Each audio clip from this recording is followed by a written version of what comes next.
It is Brick by Brick with Maegan and Leah, and we have a very special guest here today, Miss Heather Marie Van Cleve. How are you doing? I am fabulous. Thank you so much for having me here. You look fabulous, and you're a fabulous, welcome. amazing person anyway. It's not just your looks. I mean, you're just a genuinely warm person. For those that don't know out there, Heather was Mrs. Virginia. Miss Virginia. Miss Virginia. And Heather actually has, though, like this crazy backstory that we're going to let Heather talk more about. But I met Heather through Leah. And we were just chatting, you know, before the show today about how it's so crazy how we all end up meeting each other through each other. And I've really loved everybody I've gotten to meet through Leah, and Heather's no exception to that. I got to hang out with you a little bit when Leah had her birthday party at one of our other guests' shindigs. We got to hang out at that amazing Airbnb. That was really cool. Got to meet your husband there too, so that was really cool. It's cool when you get to meet a person on a personal level a little bit more, you know. So that's, I think, what's really cool too about our podcast is we get to introduce some really cool people to our audience, and you are no exception to that, Heather. So thank you for being here today. You're an author, advocate, speaker, former Miss Virginia, and a domestic violence survivor. So I mean, that's like quite a resume right here. Tell us a little bit about your background, your childhood, your life, like how we got to Heather today. Yeah, absolutely. So first and foremost, thank you so much for having me here. I really appreciate it. It's an honor to be with you guys. And Jane of all trades, master of none. I look at myself as a favored and gifted woman. God has blessed me with many things to be able to share with the world. And I believe that when we have gifts and talents, we're supposed to share it, not just keep it to ourselves. That's I try to do things to help shine a light for others. God has put me in the spotlight a couple times, which has been great. And it's kind of funny because growing up as a young girl, I spent my school year in the States in Virginia Beach with my mom and my stepdad, and my dad and my stepmom lived in England. So I traveled to the UK every summer with my sister, and we would watch my dad on tour with the West End Broadway, Jesus Christ Superstar, Les Mis, all of these amazing shows. And I didn't realize how special that was when I was little. I was just talking to my staff earlier. I was a tomboy when I was little, believe it or not. Miss Virginia was a tomboy. And so I just enjoyed like traveling and seeing all the things. Yeah. So being on stage was something that I was used to seeing my parents do, but it wasn't something that I was ever comfortable doing. Didn't like to speak, didn't like to be in front. I was very shy. Right. And tomboy up until like freshman year of high school. And then I think I started to blossom, and I said, okay, I guess I got to start putting some makeup on and doing my hair. So I love that. Yeah, all the Coming things. out of the shell. Yes. Yeah. Definitely came out of the shell. Well, I love that too. You're right, because I think as children, we don't often understand like the special opportunities we have. And I'm a parent now, and you look at your children and you're like, man, I hope someday they'll really appreciate this. And that's so cool that you were able to take, you know, a childhood experience you had, and that essentially ended up giving you some confidence to get up on the stage yourself. Yeah. So you would travel back and forth from the US to the UK, and that was your childhood. And then what? Then what did you do? So I ended up traveling. I went to Chicago to go to school and was working with, back in the day, Bally Total Fitness was the gym of choice. And so I worked with them as their operations supervisor, and loved all the things, and was actually able to help them do a joint venture with an English company. Wow. Called the Holmes Place. And so I helped them with their joint venture and would travel back and forth from the UK still, and ended up just living life, and never thought that I'd be a parent, and never thought that I'd be a mom. I always thought I'd be a businesswoman, successful, doing all the things. Never had pageantry in the back of my mind. I had done modeling and some acting as like small little things when I was younger, but it was never a passion of mine. Right. And then fast forward, ended up being a single parent with my son in my 20s, got married, had 2 more girls, and ended up in a very abusive marriage. Became a survivor of domestic violence, and didn't really know how to get out. And they say that women that are in a domestic violence situation or marriage or relationship, it takes them up to 7 times to leave. Yeah. And I experienced that firsthand. I had a tracking device put on my car. I had bruises on me all the time. It was very, very, very violent. Wow. And it got to a point where the pastor and the counselor had said, if you don't get out, you're going to end up dead, and your kids have no one. So I literally had to go in hiding and filed for divorce, and it took 2.5 years. And, you know, it was just one of those things that I experienced firsthand. And I'd love to say that that was the last abusive relationship that I got into, but it kept happening and getting into relationships where I was mistreated because I was used to it. And sometimes you get used to dysfunction because that's your normal. Right. And so I had to really, truly know my worth and learn how to know my worth and learn how to respect myself to expect better respect from men. Yeah. And I tried to use that as my platform. Mental health awareness is a huge part of that because as a woman, you get depressed, you question yourself, sometimes you're gaslighted, and all these things that women struggle with in these abusive relationships are hard to go through by yourself. Yeah. And so I had counseling that helps me get through it and really helped me build my life back up. So that's where the domestic violence platform and the mental health awareness in 2009 as a single parent started talking about that globally, and traveled to Romania and traveled to Brazil and did it here in the States and just was on a mission to help women that were struggling. How old were your kids so you had a child from a first marriage and then you had two other children with this man who was abusive to you, and how old were your children when all this was happening? My children were very young, and my son, actually, I wasn't married. I was dating a guy, and he didn't want me to have the pregnancy. He wanted me to abort, and I said absolutely not. And so he wanted nothing to do with it. And so I raised my son by myself. Wow. I named him Maximus Alexander, which means the greatest leader of men, because I wanted him to have a legacy. And no matter what happened, I knew that I could raise him by myself and be fine. Yeah. And then I met my husband, who I had the two girls with, after Max was about 1 year old. So they were all under the age of 5 as a single parent. That is just crazy. And thankfully, by the grace of God, I tell people, they're like, you look so young to have 3 kids, because now they're 20, 21, and 23.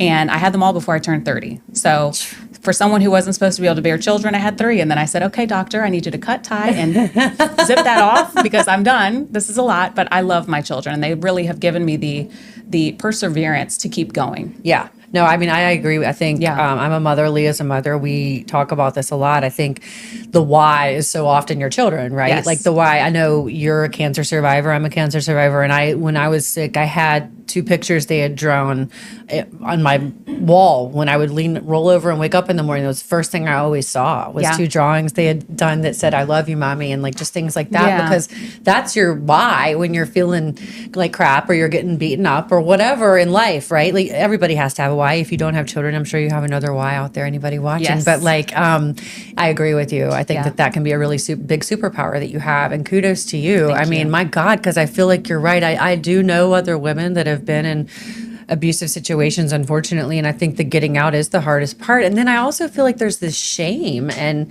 There is. so for you to go around and Layers to it. advocate, it's really crazy. You feel like you've done something wrong, or and that's part of the abuse. The men that are typically narcissistic will put you down so many times to say it's your fault, and that's where the gaslighting comes in. And there's so many other things that you don't see it at the time because you're like, it's a haze. You're very manipulated and brainwashed. Yeah. And as a strong woman, people are like, how did that happen to you? Well, I'm loyal to a fault, and sometimes when you attach everything and hold everything in your heart to give to somebody, you become vulnerable, and they slowly creep in and take over. Well, that. I had never been with a narcissist until my last relationship, which I'm no longer in, and it was interesting to experience that because I had neither, and I consider myself to be a very strong female, and so are you. And so then I was reading a lot about it, and it actually, is interesting how lots of times narcissists will gravitate towards that female archetype because they want to come across that way, right? Yeah. And so they're going to suck all the power out of you and make you feel like you've done something wrong. Yeah. So it's unfortunate.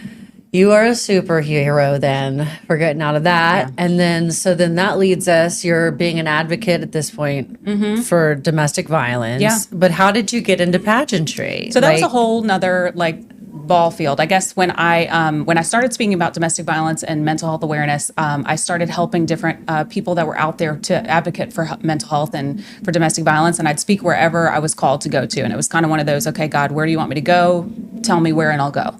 And I ended up meeting with a couple of fashion shows that were out in the area and started emceeing and being a spokesperson for them, and then ended up meeting up with RVA Fashion Week. Oh, yeah. Jimmy Budd is one of my besties. I've known Jimmy forever, yeah. I know. And I Hayden, haven't seen him in so long. Sorry, Jimmy, I missed you. But I knew him since he was on the club. I know. I know. Like at promotions Lucky out on the Buddha. street. At Lucky Buddha downtown. Back in the day. Yeah. We were like fresh 18, 19. I'm 42, and I will say it. they're Yeah. telling He's truly our a brother from age. another He's mother. precious. Love his parents, love his sister. They're Yes. an amazing family, the Budd family. And so I ended up helping them a lot during COVID. Like, this is when we were wearing masks and doing virtual fashion shows.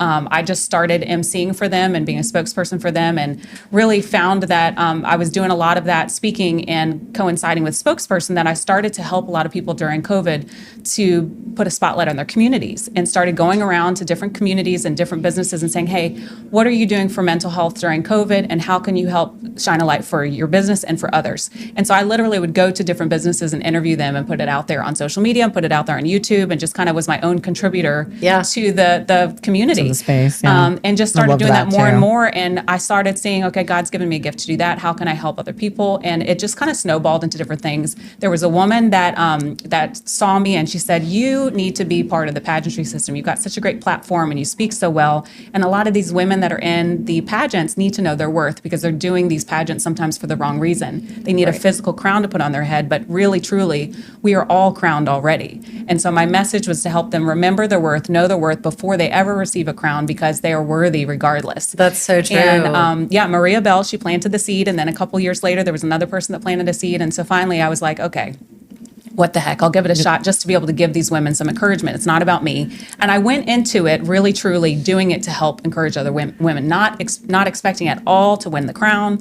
I was older than everybody else. This is when they had opened the pageant system to all ages and, opened it. And so I was like, okay, this is kind of cool to be in my 40s and doing a pageant, but, why not? Why not? Yeah. I've done Demi crazier Moore can look things. that good in her 50s. We can all do it. I'm like, right? I jumped out of a plane. I can do this. Well, getting into it was a whole nother ball field. And I did not realize how much competition there was in there. And I'm a collaborator. I don't like competing with people. And so doing that was a whole experience that I never really realized. Yeah. But I just kept doing it. The day before the pageant, I wanted to back out. I was like, this is not my thing. I don't like it. I'm not feeling good. I'm starting to question my confidence. I'm starting to question, do I look good enough? And that's not how I want to feel. Yeah, you're like, this wasn't what this was about. And so God reminded me, I called you here for such a time as this, for a purpose. You're not going out there to be shining for you. You're shining for me and you're helping these other women. Yeah. So I just said, you know what? You're right. And I calmed down and I got on the stage. And when they called my name, I literally was in shock. I thought, surely they didn't just call my name. I was about to cheer the other girl on, Melody. And then I'm the wild screaming in the background. Big mouth Betty over here. I know. I had Jimmy Budd out there, my whole family. I literally had the biggest such a cheer ball. team ever. That's amazing. And I won. And so I was like, okay, God, Yeah. so this is another level of me sharing my message through the whole state of Virginia. That's and just went and awesome. started speaking everywhere. Yeah. That's amazing. Platforms and everything. I mean, I think it's so cool because you really, we talked to a lot of people on the show that I feel this resounding theme of like, everything isn't always going to be perfectly planned. No.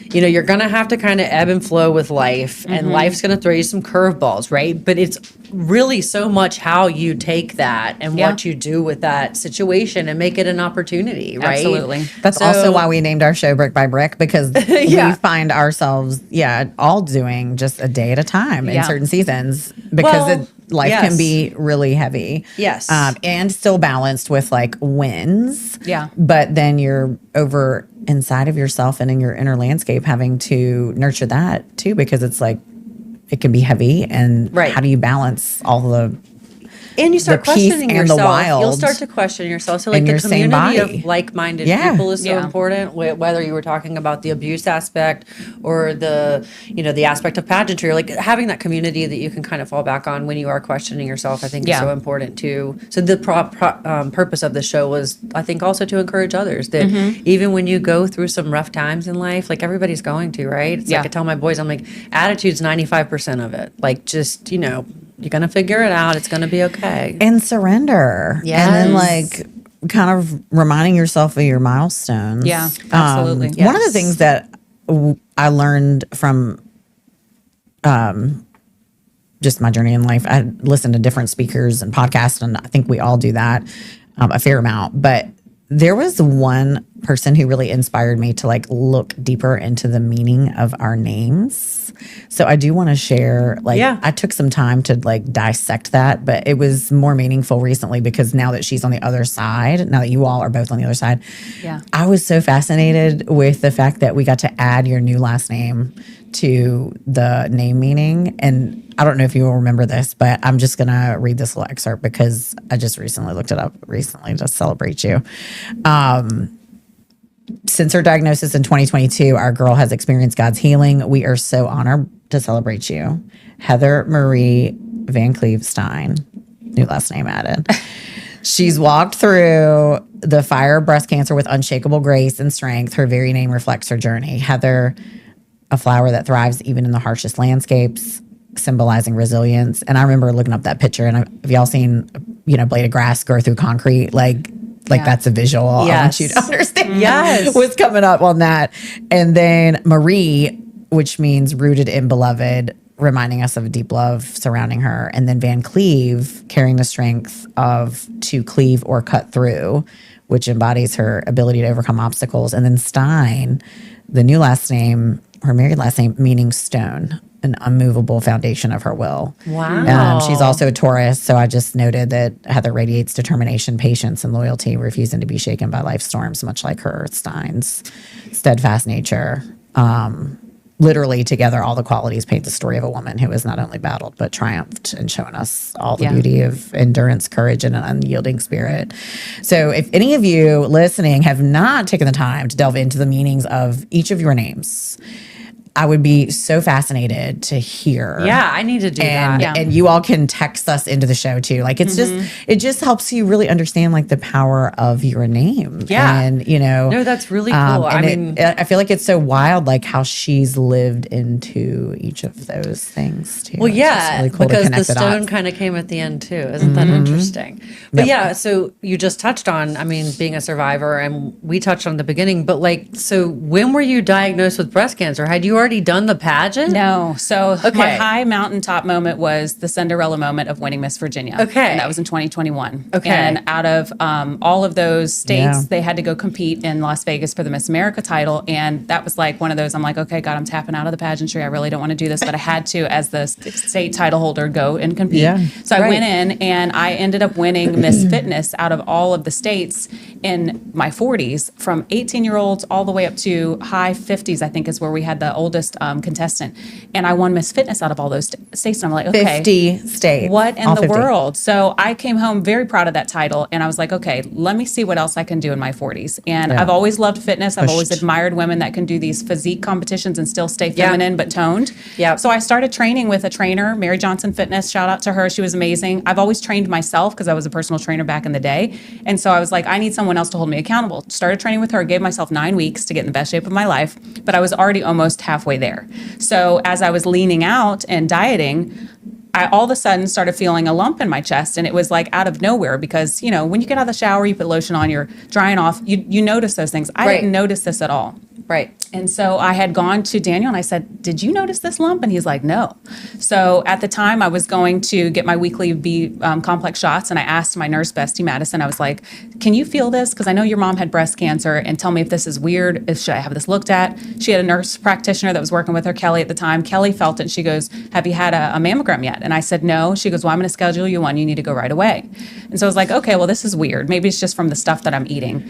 It was in September. I went and had the mammogram done. Didn't hear from anybody because it was during the holiday. And then they called me and said, I need you to come back in and do another mammogram because you have dense breast tissue. And I said, well, what does that mean? And they're like, well, we just need you to come back in. And I said, well, should I be concerned? And they said, no, you shouldn't be concerned unless the doctor wants multiple images of you and asks you to come back for an ultrasound. I'm like, okay. So I came back in for a contrast dye mammogram, which was Sarah Cannon's first location to have those contrast dye mammograms. Had that done. And the nurse says, the doctor wants to come in and see these pictures. And I'm like, okay. So then she goes, can you do a different angle? And I'm like, okay. And then she goes, I want you to stay for an ultrasound. And I'm like, oh You're my like, gosh, there what it is is. going on? There's the word. So then the yeah. And so I panic tell her, set she's in. like, well, what are you doing? I said, well, I'm training for a fitness competition. And she goes, well, I need to do a biopsy of something. And she starts digging in my arm. And I'm going, why are you looking at my arm? It's right here. And she said, I think it has spread to your lymph nodes. And I said, well, can I do a biopsy after I compete in this competition? And she says, yeah, but we need to do it right away. So mind you, end of September, fitness competition. By the way, won third place out of my first competition at MPC, Ben Wider, all naturals. And then I started questioning myself because I said, I didn't take anything that was a supplement that was bad for you. Everything was natural. I ate healthy. I didn't take any steroids, any testosterone, any of those things. What did I do wrong? And the only other thing I could think of was that I had had a vaccine about six months prior. And so I told the doctor all the things. I said, I'm healthy. I've never been sick a day of my life other than normal stuff, but I'm normally really healthy, never broke a bone. Right. And she says, well, we need to do the biopsy. They called me from the hospital, and immediately at the biopsy, they said, we've seen the size of your lump in your breast. It looks maybe stage 2, maybe stage 3, but you definitely have 2 or 3 lymph nodes that look infected. We need to send you to a breast surgeon. So I went and saw a breast oncologist, Dr. Deal, huge shout out to him. And he says, actually, it's an aggressive stage 3, and we need to get you in right away. And there's really no other choice than a mastectomy. And so we went and got a double mastectomy. This was October 2022. I'm finding all this stuff out during Breast Cancer Awareness Month. So mind you, 2021, highest moment of my life. Yeah. 2022, I'm like, oh my gosh. Yeah. And so at that time, I actually looked at you're gonna Daniel. live We were through only this. engaged then. And I said, listen, you didn't sign up for this. This is not who you met. I would not be upset with you if you want to walk away right now, because I'm getting ready to go through a really, really rough time. Yeah. And he was like, he's South African, tall, dark, and handsome, and blue eyes. And South Africans aren't always Black. They're white as well. So Daniel is white. I always tell people, because they're like, do you have a dark-skinned Black husband? I'm like, no, but thank you. But he looks at me and he goes, woman, what kind of man do you think I am? And I was like, I'm just trying to give you an out. And he goes, I'm not going anywhere. You're stuck with me. And that was the beginning of a now 3-year journey, 14 surgeries later. It was a huge size of an orange that was in my breast. And 16 lymph nodes were taken out of my arm. So I have had multiple surgeries, multiple issues with my pancreas, with all kinds of different tests coming back with cancer antigens. And I just keep saying, nope, God's not done with me yet. And so I tell people it's a mind, body, and soul thing. I don't look like what I've gone through by the grace of God, but I have been bald. And I had to get fake boobs. And so there goes the title of my story, Bald with Fake Boobs, My Battle of Breast Cancer and the Things No One Tells you. Yeah. So I tried to give a little bit of this and that in the book to encourage people and to inspire them, and to just say, hey, be your own advocate, because there's a lot coming. Whether you know somebody that's going through it or you've been through it yourself, stay positive. Keep your mindset positive. Keep working out. That helps cancer stay at bay. Eat healthy. It's important. Like all those things. Right. Yeah. So what kind of, kudos to you. I'm a survivor. I never want to like rank it, but like you had a lot more going on than me. I was stage 2. It had not spread to my lymph nodes. We did chemo before we did a mastectomy to shrink mine down. I had HER2 positive. What type of cancer did you have? Because there's a lot of different breast cancers. There's a lot of different and breast it's not all cancers. genetic. That's what, only 10% is genetic. Because my mom had it. Mine was not genetically related to my mom's. Mine was not hormonal. It was not estrogen driven. Because I was like, did I drink too much alcohol in my 20s? know. Like, what did I do?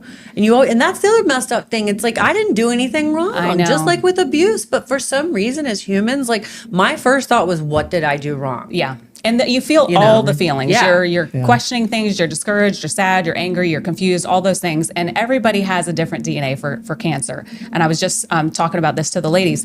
I had hormonal breast cancer. They did a gene test. There was no genetics on my side or my dad's side, and there was nothing in me that I could pass down to somebody else. They literally came back with a piece of paper that said, "We don't know where your breast cancer came from." Yeah, that's And I was like, I'm sorry, what? Right. So, of course, they had all these plans and procedures, but because of the aggression of my breast cancer, having basically turbo cancer, they didn't really want me to wait and do chemo. They wanted me to do the double mastectomy first and then plan on doing chemo. And I was completely against doing chemo at first. I was like, absolutely not. I'm not putting poison in my body to kill cancer, and then it kills other things. Right. But they said everything's a chance. You need to try this, try that, try this. And so half of my family really wanted me to do chemo. The other half was like, don't do it.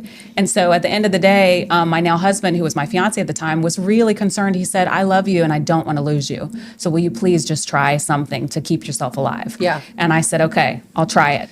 And I had the most aggressive chemotherapy. They gave me the Red Devil, and it was horrible. I had the port put in, and after the second session, my body started to shut down. My organs were shutting down. I turned white as a ghost. It was wild, I and remember. my husband said to me that he looked at me one day, and I was sleeping, and he thought I was dead. And he said, okay, something's wrong. So I talked to my nurse, and I said, so I feel like my body's dying. And they're like, oh, well, that's not normal. Maybe we should get you off of this. And so I'm like, I'm sorry, what? And they said, well, not everybody's a candidate for chemo, but you don't know until you try it. And so clearly I was not a candidate for that. And I said, okay, as an advocate for myself, we're stopping this now, and we're going to try a different route. They wanted me to do radiation, and I said, nope, if chemo didn't work for me, radiation's not going to work for me either. Yeah. And I'm one of those people that medications don't work very well for me. I don't like taking anything really for my body. I like to let it heal on its own because that's the way it's made to do. Sometimes you have to do after surgery. Obviously, they give you these painkillers, but I don't even like taking those. Yeah. All those side effects I normally get. So I'm like, okay, my body doesn't like this. So I'm Right. going to try something else. And so because it was hormonal, I did a full hysterectomy and got thrown into menopause right away. So you didn't do any more chemo? I didn't do any more chemo. I didn't do any radiation. I had a Wow. full hysterectomy, and we opted for some natural other alternatives to be able to do things that would. It's a chance. Try this, try that. So if chemo is a chance, then this is a chance. I'd rather Yeah. do something less painful to my body. Yeah. Yeah. No, I mean, I totally understand. I went through chemo. I could not feel my lump. I could barely feel it after the first treatment. I couldn't Yeah. feel it anymore after the second. So Yeah. I responded well. I was like, this is what we're going to do. You know, I will say like too, I didn't even consider not doing it. Yeah. But now that I've had it and I get targeted all these ads, I'm like, man, I could have gone a very holistic approach. I could have. Yeah. And when I even say that out loud to my mom, she's like, no. Yeah. And my mom worked in medical. So chemo was like, this is what you're doing. Right. Right. And but now, yeah, you're right. There's lots of things you can do. I mean, I'm not a doctor, so I'm not going to sit here and tell Yeah. anybody what to do, but I think you're right. You have to know be your your body. own advocate, yeah. And you have to be your own advocate 100%. My dad just went through cancer and he lost his battle, but like, I'm so you know, sorry. thank you. But he was older and he had lived a very long life. But, you know, looking back, I don't know that he was in the right treatment. And so you have to People don't advocate know for that they can yourself. speak up for themselves either. Right. Like when I said no radiation, the doctor was like, I'm sorry, what do you mean no radiation? And I said, well, this is my body and I'm choosing not to do You're it. allowed to say that. Exactly. are. Right. And You people are. think that the doctors, Tell you. you're allowed to say no to anything they Right. tell you. I mean, yeah, it's Yeah. pretty interesting the power you realize you have when you go through this, if you treat it that way. Yeah, So, absolutely. well, that's amazing. Yeah. So we've talked about a lot of different things. How mental health played a role in your healing journey. I mean, you're obviously a very strong person, Heather, mentally. But I mean, you've gone through lots of ups and downs, you've said. So how has mental health really I have, and you? I've gone through the depression too during chemo and during breast cancer. Fighting that, I got depressed. Like, don't look at me like I'm this Wonder Woman that never felt all those emotions as I did. But I Right. knew how to pull myself out of it without spiraling down that rabbit hole. And I honestly, it was my faith that pulled me through everything. Anytime I felt horrible and felt depressed, I would cry out to God and I said, I need your help. Yeah. If I'm going to live, I trust you. If I'm going to die, I trust you. But I need your help getting through this because I don't know what I'm doing. Yeah. And I didn't even recognize myself anymore. When I say I was bald with big boobs, I had no hair anywhere. And I know. just looked in the mirror and said, who is this? It's And so like, scary. It's like yeah. terrifying. And then, And girl, and then you after a looking so good mastectomy now. and you're Growing just like, out. oh my Thank you. God. I mean, you're totally deformed and mangled at points. I mean, You are. it is very hard and very depressing. You're right. And it wasn't over. Like Yeah. I ended up, this is now, I say 14 surgeries, but the 14th surgery was a month and a half ago. I had to go flat for 6 months. I had gotten an infection in the hospital and I had to get the implants removed. And so it was like having a second double mastectomy all Yeah. over again. And I cried in the shower for the first month because you're looking down and as a woman, there's nothing there anymore that normally was. I didn't fill out clothes anymore. I couldn't even wear a bra. I mean, as a woman, it's very, very breaking Yeah. to your whole nature. the boobs nature, and the everything. hair. The And hair. I remember saying to my You're scrolling back oncologist, to Megan. I was like, I cannot believe Yeah. tears were just Yeah. rolling down my face as my then boyfriend was just shaving my head because it was starting to clump Mm-hmm. out after my first treatment. And I was like, oh my God, let's just shave it off, Yeah. you know? And as I sat there and I was like, I cannot believe I'm this emotional about it. Yeah. But I think you're right. In our society, it's like you are so attached to like the aesthetics of yourself, right? Yeah, and it's just hard Yeah. when you don't recognize that anymore. Yeah. And I mean, as a younger woman, I was very voluptuous naturally, and I had a breast reduction done when I was in my 20s because I was so large. But actually having them taken without my choice It's was a different. whole When it's different forced. ballgame. Totally different. And so yeah. I said, okay, if I can get through 6 months of clean tests and clean scans, people were like, "Are you going to get implants back again?" Absolutely, I will, because that wasn't my choice to have them taken out. So I had my surgery about a month and a half ago and had some new girls put in, and I feel like I fill the clothes out again, which is good. And you feel normal again. So Right. that was Have the we thing. named them? Yeah. Are we still doing a book sequel? These are just the twins. the twins.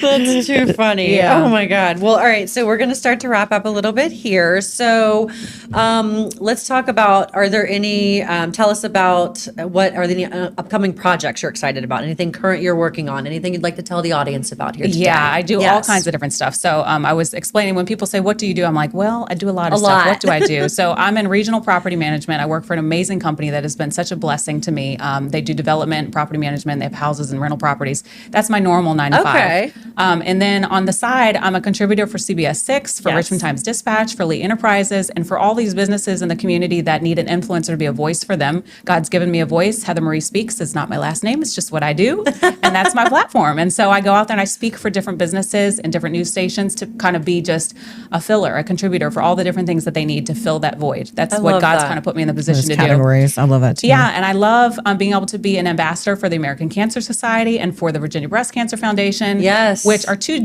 very different organizations for the same cause. So I'm a voice for both of them. I do things for both of them. But upcoming this Saturday is the walk, the Making Strides Against Breast Cancer walk Yes. on the 18th at 9 o'clock at Monroe Park. I'll be there on the stage with my friend Reba from CBS 6 and just really hyping people up for this walk because it helps so many people. Yeah. The Heather Marie Speaks team is the number 2 out of 322 teams. Wow. We have raised a lot of funds with some help of some amazing businesses. My husband's business, IGS, is a sponsor as well. So just really excited That's to be so able cool. to be a part of this amazing just a movement in Richmond. It's a huge, Very huge exciting. movement. Yeah. Very So, exciting. Thank you for all you Yeah. do for the community, Heather, Thank and you. for breast cancer Yes. awareness and for domestic abuse awareness. survivors Yeah, awareness. I mean, it's absolutely. amazing everything you do. Thank you Thank for your you. energy. We've loved having you on today. And yeah, definitely think about Heather's words to the wise, positive attitude And never, never, never give up. never, never, never give up. There's your words to the wise today, people. So keep building it brick by brick. And until next time, we'll see you later, guys. Yes. Have a And thanks good for joining day. us on 8 News, Heather. Check us out. Thank you, Add it to guys. the list. Bye bye. Bye bye.